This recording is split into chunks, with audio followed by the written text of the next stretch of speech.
ஒரு ஊரில் கோலியாத்துன்னு சொல்லிட்டு ஒரு பெரிய ராட்சசன் இருந்தான்.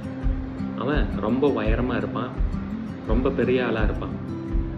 அவன் கூட சண்டை போடுறதுக்கு அந்த ஊர் மக்கள் எல்லாம் பயப்படுவாங்க. ஒரு நாள் டேவிட்னு ஒரு ஆடு மேய்க்கிற பையன் அந்த ஊருக்கு வரான், அவனுடைய சொந்தக்காரங்களெல்லாம் பார்க்குறதுக்கு.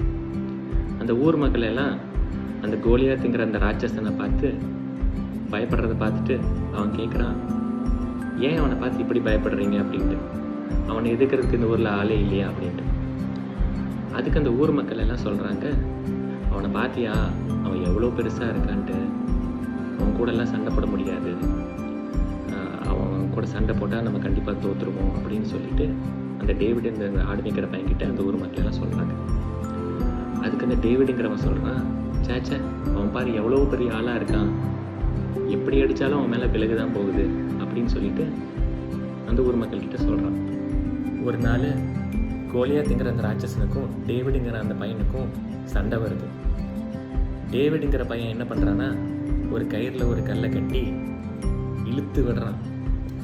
அது கரெக்டாக கோலியாத்துங்கிற அந்த ராட்சசனோட நெத்தியில் போய் அடிக்குது. அந்த ராட்சசன் கோலியாத் மயங்கி கீழே விழுந்துடுறான். ஊர் மக்கள் எல்லாம் டேவிடுங்கிற பையனை பாராட்டி புகழ்றாங்க. இந்த கதையிலிருந்து நம்ம தெரிஞ்சுக்க வேண்டியது என்னென்னா, ஒரே பிரச்சனை தான், ரெண்டு பேர் ரெண்டு விதமாக எதிர்கொள்கிறாங்க. டேவிடுங்கிறவன் அவனை கண்டிப்பாக வீழ்த்த முடியும்னு நம்புகிறான், அவன் நினச்சபடியே வீழ்த்திடுறான்.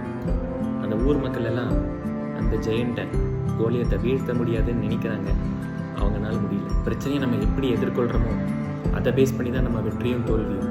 ஒரு காரியத்தில் நம்ம சாதிச்சு காட்டணும்னா நம்மளால் முடியும்ட்டு நம்மளை நாமே நம்பணும். நம்மளால் முடியும்னு நினச்சா முடியும், நம்மளால் முடியாதுன்னு நினச்சா முடியாது. ஒரு பிரச்சனைக்கு பின்னாடியும் ஒரு வாய்ப்பு மறைஞ்சிருக்கு. Always be positive.